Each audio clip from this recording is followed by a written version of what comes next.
Assalomu alaykum hurmatli sport ixlosmandlari. Obuna bo'lishni unutmang. Obuna bo'lish orqali siz eng yangi sport yangiliklarini birinchi bo'lib olasiz. Nufuzli transfer market portali jahon futbolidagi barcha konfederatsiyalar kesimida futbolchilarning transfer qiymatlari bo'yicha yangi reytinglarni e'lon qildi.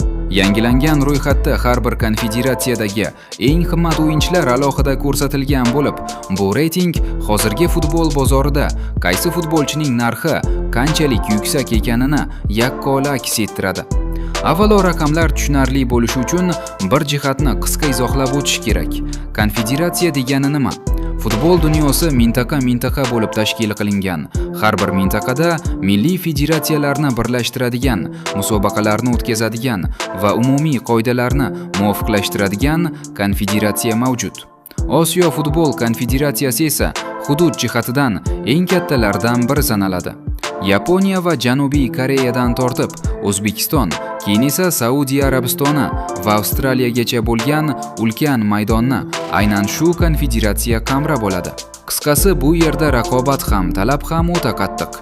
Eng qiziq va muxlislarning qalbini tebratgan yangilik shundaki, transfer market qayd etgan ro'yxatda Osiyoning eng qimmat futbolchisi sifatida Manchester City himoyachisi Abduqodir Husanov ko'rsatildi. 21 yoshli o'zbek futbolchisi bugungi kunda O'zbekiston milliy terma jamoasining asosiy markaziy himoyachilaridan biri sifatida tan olinadi. Reytingga ko'ra Husanovning joriy transfer qiymati 35 million yevroni tashkil qilmoqda. Bu raqam shunchaki chiroyli ko'rsatkich emas. Bu O'zbekiston futboli uchun katta voqelik, katta signal, chunki hozirgacha hech bir o'zbek futbolchisi bunday baland qiymatga chiqmagan.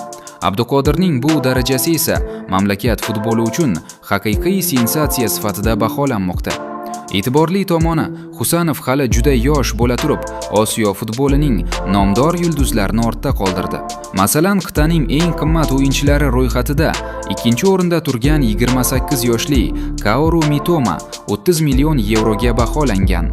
Angliyada to'p tepayotgan bu chap qanot hujumchisi tezlik, dribling va kutilmagan harakatlari bilan tanilgan.